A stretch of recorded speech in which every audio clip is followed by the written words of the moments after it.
Mas se a gente for ver aqui, a gente tem pelo menos 5 estados, Pará, Roraima, Rio de Janeiro, Amazonas e Ceará, com padrões aí, né, de Itália, Espanha, Reino Unido, de mortes por 1 milhão de habitantes.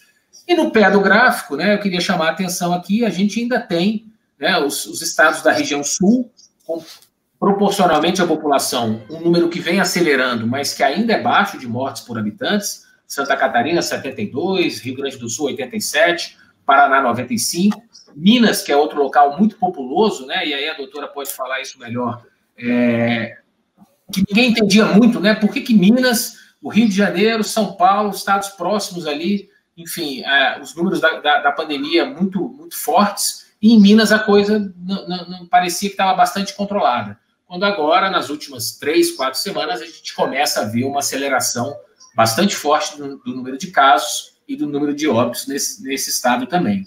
Então, de maneira geral, o que a gente tem é isso, né? Nos estados que estão aqui em cima, e nas suas capitais, principalmente, a gente começa a ter uma desaceleração da pandemia na maior parte desses locais, mas, em contrapartida, no interior dos estados, a gente começa a ter uma aceleração muito forte, e o que explica o Brasil estar nesse platô, né? Muita gente, às vezes, me pergunta, com base nos números, se o Brasil está no risco de ter uma segunda onda de Covid, né? E eu costumo dizer que, na verdade, só para encerrar, não dá para falar em segunda onda, né? Eu acho que a gente ainda está numa primeira onda, a gente ainda está surfando uma onda em alto mar, uma onda alta, infelizmente, né? Enfim, a onda parou de crescer, mas a gente ainda não tem uma situação confortável em termos de números, né? Enfim, e com isso eu encerro, Minica, me coloco à disposição e mais uma vez agradeço aí a Exame Research pela oportunidade. Eu que agradeço, Marcelo, muito obrigado e parabéns aí pelo trabalho, excelente, e até interessante, né, o que está acontecendo nos Estados Unidos parece até meio similar, né, muitas pessoas falam de uma segunda onda, mas a verdade é que vários estados em que os índices estavam baixos, né, há uns 2, 3 meses, são onde os casos estão começando a aparecer de forma mais forte. Aí queria até passar para a doutora Miriam para comentar um pouquinho dos números, comentar dessa dinâmica das ondas epidemiológicas, até fazer esse comparativo mesmo, né, do que está acontecendo aqui no Brasil versus outros lugares. Doutora Miriam, de novo, obrigado pela participação. Nossa, é um prazer. Marcelo, maravilhoso, assim, seus dados, dá para a gente conversar um tempão sobre isso, eu nem sei por onde começar, assim, que é muito comentário interessante. Eu acho que o mais legal, assim, dos dados que você mostrou, e que a população tem que ficar atenta mesmo, é essa interiorização da pandemia, né? A gente já sabia ali desde o finalzinho de abril, a gente já tinha indícios de que a pandemia ia começar a interiorizar, e isso já preocupava muito, né, nos primeiros relatos que foram feitos pelo Fiocruz, porque a gente sabe que da forma como é organizada o sistema de saúde no Brasil, as cidades do interior, elas têm menos leito de UTI, quando comparado por 10 mil habitantes ou por leitos totais hospitalares que as cidades têm, elas têm menos ventiladores, elas têm menos médicos especialistas em UTI, menos enfermeiras especialistas em UTI, né? Então, da forma como o sistema é estruturado mesmo, casos mais complexos tendem a ir para os grandes centros. Então, é preocupante, na verdade, a gente ter a pandemia chegando no interior agora, com os leitos hospitalares das capitais e das regiões metropolitanas ainda não tão livres assim para receber casos graves, né? Outra coisa interessante que eu achei que você mostrou nos dados foi aquela, a gente tem a proporção, né, 63% de pessoas vivendo no interior versus 20 e poucos por cento, e é interessante a gente notar, e eu acho legal a gente falar isso, para as pessoas elas saberem como que a gente interpreta o gráfico de óbitos e o gráfico do número de casos.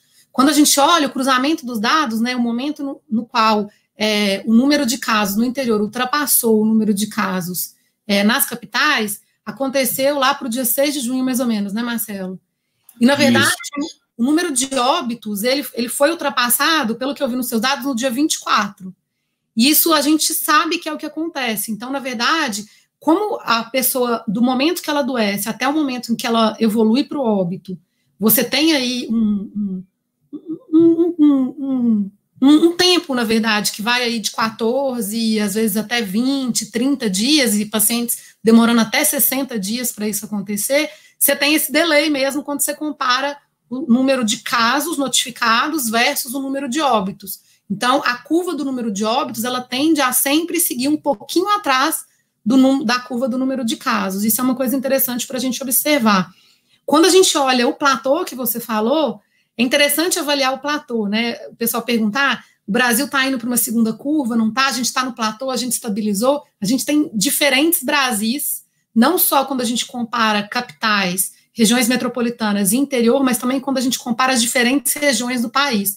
Então, quando a gente destrincha esse dado que o Marcelo mostrou, de número de casos, número de óbitos, por diferentes unidades da federação, a gente vê que lugares, por exemplo, como o estado do Amazonas, Pará, Rio de Janeiro, já contribuíram com esse platô do número de óbitos mais para trás e agora estão numa curva decrescente.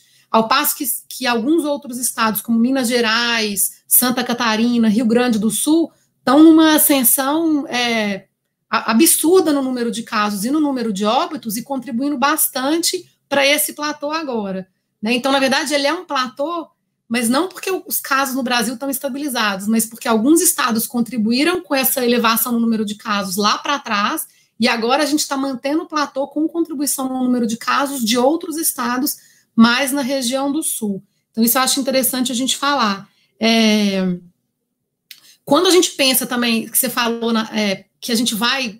Eu não acho, eu até me arrisco a dizer que quando a gente estabilizar, voltando para a questão da interiorização, eu acho que a gente vai ter uma porcentagem bem maior do que 63% de número de casos e de número de óbitos. A tendência é que a gente tenha isso no interior quando comparado com a capital, porque a imunidade de rebanho tem um número de pessoas que estão suscetíveis à infecção pelo novo coronavírus no interior, a gente sabe que é muito maior no interior agora do que na capital. Então, a gente não vai estabilizar quando a gente chegar na proporção de 63% e 20 e poucos %. Eu acho que a participação do interior de agora para frente, ela tende a crescer e ultrapassar esse 63%. E eu acho que... por fim, assim, outra coisa interessante da gente falar, que vocês falaram de comparação com os Estados Unidos, né? Realmente, o que está acontecendo nos Estados Unidos é o que a gente está vendo no Brasil também.